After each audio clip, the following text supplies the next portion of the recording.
Hello guys, most welcome. हम कर रहे हैं फाइनेंशियल अकाउंटिंग। चैप्टर चल रहा है हमारा फाइनेंशियल स्टेटमेंट विथ एडजस्टमेंट्स। तो ये financial statement with adjustment chapter है, इसका आज का लेक्चर नंबर 3 है। ओके जी, लेक्चर नंबर 1 के अंदर हमने कुछ एडजस्टमेंट समझे थे। पता है कौन कौन से थे? ये रहे सर, देखो।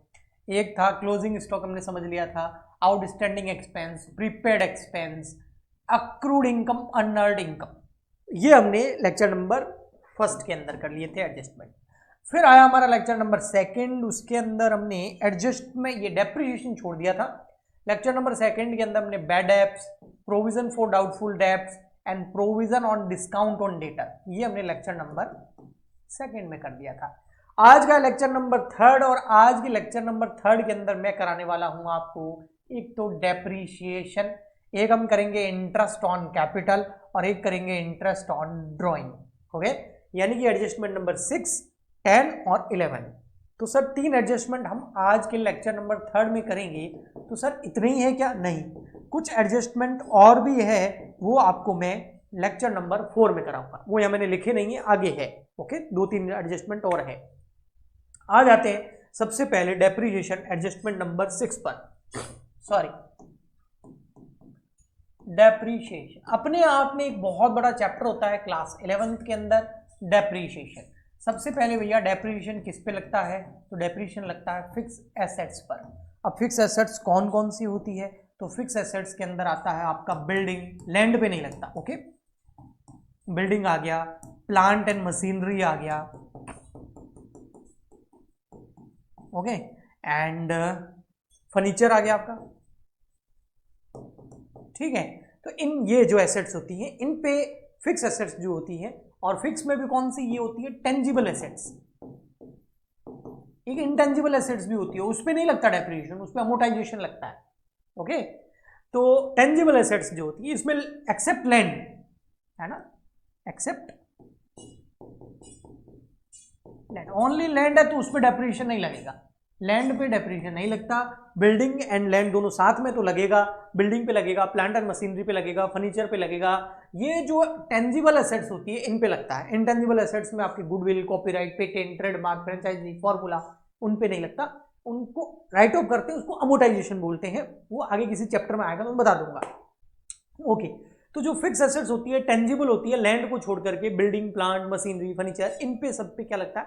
जैसे इसमें कार भी आ गई, मोटरसाइकिल है वो आ गई, कंप्यूटर्स भी आ गए, लैपटॉप भी आ गया, ये सब टेंजिबल फिक्स एसेट्स की कैटेगरी में आते हैं। तो इन पे लगता है डेप्रिसिएशन। अच्छा, क्यों लगता है और लैंड पे क्यों नहीं लगता? आप एक प्लॉट ले लो, आप देखोगे उस प्लॉट जो है वो लैंड है, उसकी कीमत बढ़ेगी, उसकी कीमत एप्रिशिएट होगी। यहां पर क्या है?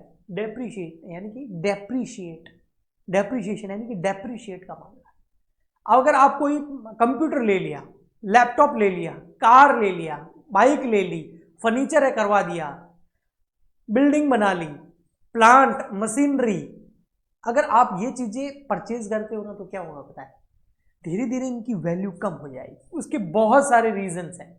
एक तो यूज कर रहे हो, वियर एंड टीयर यूज, हम उसको यूज कर रहे हैं जिस वजह से वो घिस रही है, वो पुरानी हो रही है, उस वजह से उसकी वैल्यू कम होती है। इसके अलावा वो टेक्नोलॉजी पुरानी है तो उसकी वैल्यू कम हो गई, ऑब्सोलेट हो गया टेक्नोलॉजी का। या फिर जो लोगों का फैशन है वो चेंज हो गया, उसकी जगह अपग्रेडेशन हो गई, नई चीजें आ गई तो वो पुरानी हो गई तो उसका रेट कम हो गया। तो बहुत सारे रीजंस की वजह से ये जो फिक्स एसेट्स होती है, टेंजिबल एसेट्स होती है, लैंड को छोड़ करके, इन सब का जो है प्राइस जो है वो डेप्रिशिएट होता है साल दर साल। तो ये जो डेप्रिसिएशन है इसको हम बोलते हैं, ये जो डेप्रिशिएट होती है प्राइस, इसको हम बोलते हैं डेप्रिसिएशन। अब भाई आप कोई लैपटॉप 1 लाख रुपए का लेके आए, साल भर बाद में अगर वो 50,000 रुपए का हो गया या 60,000 रुपए का हो गया तो आपको लॉस ही हुआ ना, फायदा हुआ क्या? नहीं। ओके जी, तो सर इनको परचेज क्यों करते हैं? क्योंकि इनके बिना बिजनेस चल नहीं सकता, बिजनेस को ऑपरेट करने के लिए जरूरी चीजें होती हैं, लेकिन लॉस तो हो रहा है, तो इस लॉस को हम बोलते हैं डेप्रिसिएशन, और ये हम रिकॉर्ड करते हैं अकाउंटिंग के अंदर। तो ये जो डेप्रिसिएशन होता है ना, ये हमारे लिए क्या होता है? एक तरह का लॉस होता है। और as per nominal rule, all losses, all expenses and losses are debit, तो इनको हम क्या करते हैं? डेबिट करते हैं। अब इसकी एंट्री क्या होती है मैं बताता हूं। हम एंट्री पे चलते हैं सीधा। एंट्री देखो लॉस है तो डेबिट होगा, तो किस नाम से होगा? डेप्रिसिएशन नाम से, डेप्रिसिएशन अकाउंट डेबिट, ठीक है। और क्रेडिट क्या हो जाएगा आपका? एसेट, क्योंकि एसेट की वैल्यू क्या हो रही है? कम। मॉडर्न रूल याद है ना, एसेट अगर इंक्रीज हो तो डेबिट, एसेट अगर डिक्रीज हो तो क्रेडिट, लायबिलिटी इंक्रीज हो तो क्रेडिट, लायबिलिटी डिक्रीज हो तो डेबिट, मॉडर्न रूल। तो एसेट अगर आपका क्या हो जाए भैया?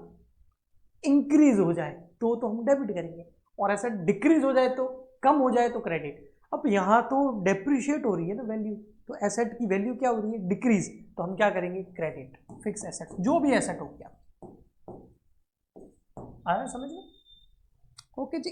तो बहुत हार्ड नहीं है, बहुत सिंपल है। अब यहाँ पर एक एग्जांपल ले लेते हैं और उसके साथ में एंट्री बना के मैं फाइनल अकाउंट में कैसे शो करेंगे वो बता देता हूँ। मान लेते हैं हमने परचेज किया है, एक हमारे पास में बड़ा है प्लांट एंड मशीनरी है बिजनेस के पॉइंट ऑफ व्यू से, और प्लांट एंड मशीनरी है 1,00,000 रुपए का, और उसके ऊपर डेप्रिसिएशन लगाना है 10%। अब देखो भाई, यानी कि हर साल उसकी वैल्यू 10% कम होगी। तो डेप्रिसिएशन एंट्री कर लो, एंट्री जर्नल का फॉर्मेट बना के करनी होती है, मैं जल्दी में आपको ऐसे करा रहा हूँ। डेप्रिसिएशन अकाउंट डेबिट टू क्या आ जाएगा? Plant and machinery. ओके जी। कितना? 1,00,000 का 10% कितना होता है भाई?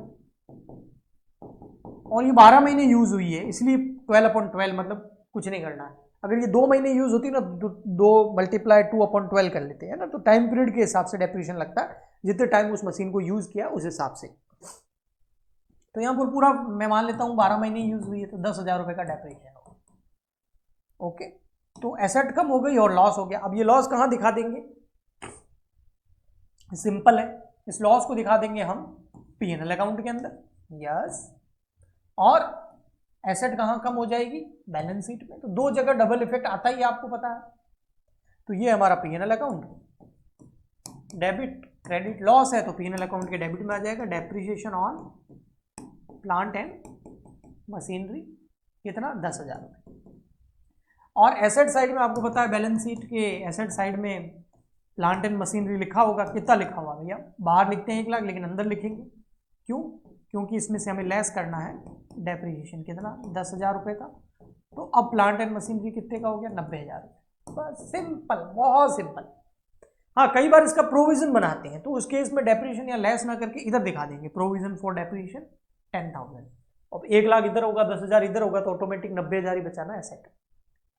ये एक तरह का एक बहुत इंपॉर्टेंट लाइन है जो आगे आपको फाइनेंशियल मैनेजमेंट सब्जेक्ट आएगा, टैक्सेशन आएगा, इनकम टैक्स वगैरह, उसमें आपका ये डेप्रिसिएशन का जिक्र जरूर होता है। और वहां एक एडजस्टमेंट आता है कि डेप्रिसिएशन जो है कि नॉन कैश आइटम है। जैसे बताता हूं, हमने अगर किसी को जॉब पे रखा तो हमको सैलरी देनी पड़ेगी, तो सैलरी तो हम कैश में देंगे ना। इलेक्ट्रिसिटी बिल कैश में भरना पड़ेगा, मतलब पैसा जाएगा। लेकिन यहां पर डेप्रिसिएशन की वजह से प्रॉफिट तो कम हो रहा है क्योंकि डेप्रिसिएशन एक खर्चा है, लेकिन क्या ये 10,000 रुपये किसी को आपने दिए? नहीं, तो ये नॉन कैश आइटम, इसका टैक्स बेनिफिट मिलता है। ओके, ठीक है। तो इतनी जानकारी आपके लिए बहुत है। हम चलते हैं नेक्स्ट पर। हमारा एडजस्टमेंट नंबर कौन सा हो जाएगा? ये तो हो गया एडजस्टमेंट नंबर 6। तो अब ये 6 मैंने आज करा दिया ना आपको, तो अब हमने कहाँ तक? 9 तक कंप्लीट कर लिया। अब मैं आपको 10 और 11 कराता हूँ। एक है इंटरेस्ट ऑन कैपिटल, ठीक है, और एक है इंटरेस्ट ऑन ड्रॉइंग।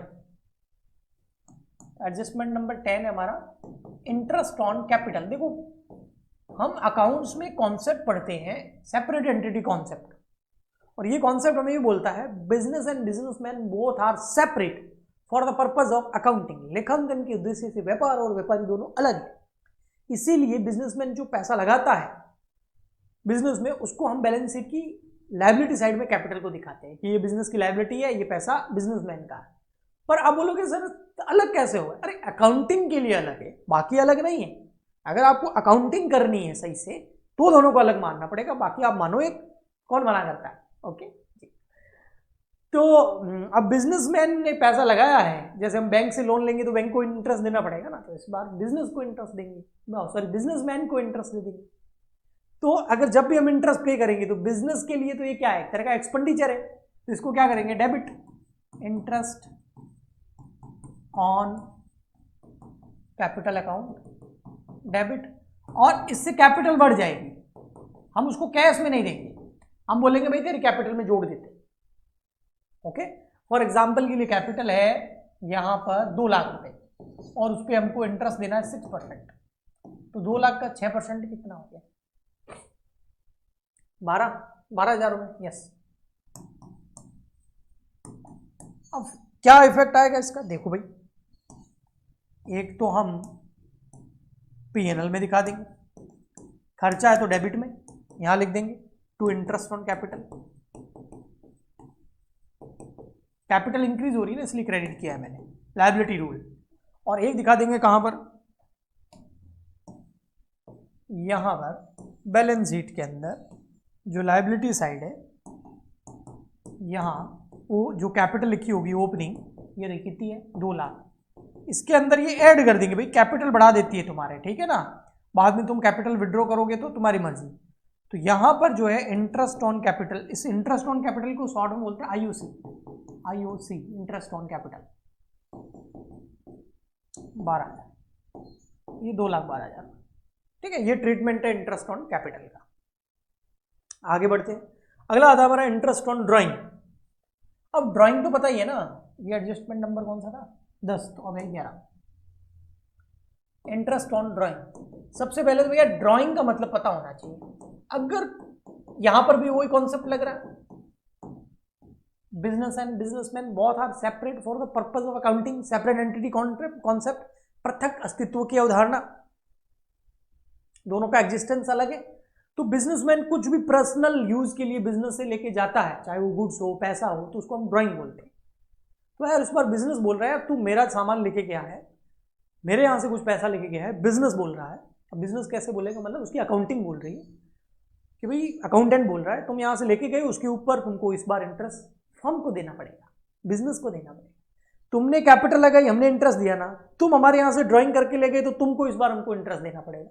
तो इस बार इंटरेस्ट ऑन ड्राइंग जो है वो फर्म के लिए एक तरह की इनकम होगी, तो उसको हम कर देंगे क्रेडिट।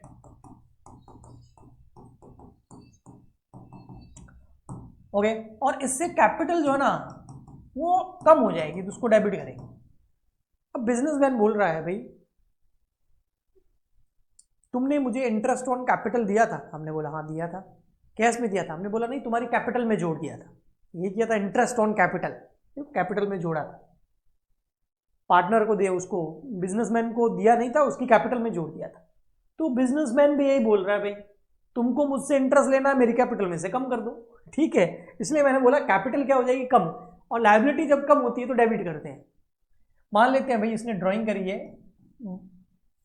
15,000 रुपए की, और उस पर 10% जो है इंटरेस्ट ऑन ड्राइंग है, तो कितने हो गए? 1,500 रुपए। फाइनल अकाउंट्स में कैसे दिखाएंगे? तो एक तो भैया दिखाएंगे इसको पीएनएल में, और एक दिखाएंगे बैलेंस शीट। कहां दिखाएंगे? तो देखो पीएनएल में तो डेबिट में नहीं आएगा भैया, फर्म के लिए देखो इनकम है, क्रेडिट किया है मैंने, तो बाय इंटरेस्ट ऑन ड्राइंग। इसको आईओडी बोलते नहीं है, पता नहीं क्यों। ठीक है, बैलेंस शीट में या लायबिलिटी साइड में जो कैपिटल होगी ना, उस कैपिटल के अंदर से हम इसको लेस कर देंगे। Interest on capital add interest on drawing, less, काट लो भी पैसा, फिर यहाँ 1,500 लेस ले। ओके, तो ये हो गए हमारे 3 एडजस्टमेंट, और आई होप आपको अच्छे से समझ में आ गए होंगे। कुछ एडजस्टमेंट और बचे हैं, वो लेक्चर नंबर 4 यानी कि नेक्स्ट लेक्चर के आ जाएंगे। उसके बाद में सारे एडजस्टमेंट जब हमारे कंप्लीट हो जाएंगे, फिर हम न्यूमेरिकल क्वेश्चन करेंगे। ओके, प्रैक्टिस के लिए। तो आई होप आपको काफी हेल्प मिल रही होगी इन वीडियो से। प्लीज प्लीज इस वीडियो को आप लाइक करें, शेयर करें अपने फ्रेंड्स के साथ में, और सब्सक्राइब जरूर करें, क्योंकि सब्सक्राइब करेंगे ना तो अपना एक कम्युनिटी बनेगा कॉमर्स बीकॉम बीबीए स्टूडेंट्स का। तो हम इससे रिलेटेड आवाज़ उठा सकते हैं, इससे रिलेटेड अवेयरनेस फैला सकते हैं, और मतलब बड़ा कर सकते हैं इस कोचिंग को आपके लिए, और सब्जेक्ट के लिए और नए नए टीचर ला सकते हैं। बहुत सारे सब्जेक्ट्स है थ्योरी के जो मैं नहीं पढ़ा पाता हूँ, क्योंकि एक टीचर कितना पढ़ा पाएगा। तो आप सपोर्ट कीजिए ताकि चैनल बड़ा हो, तो इनकम भी बढ़ेगी, तो इनकम बढ़ेगी तो भाई खर्च करेंगे ना तभी तो टीचर लेके आएंगे ना आपके लिए। तो ज़्यादा से ज़्यादा सब्सक्राइब करें, शेयर करें, लाइक करें, जो करना है करें, उस चैनल को आगे ले जाए। हम मिलते हैं नेक्स्ट लेक्चर में। आज के लिए इतना ही, तब तक के लिए गुड बाय, थैंक यू।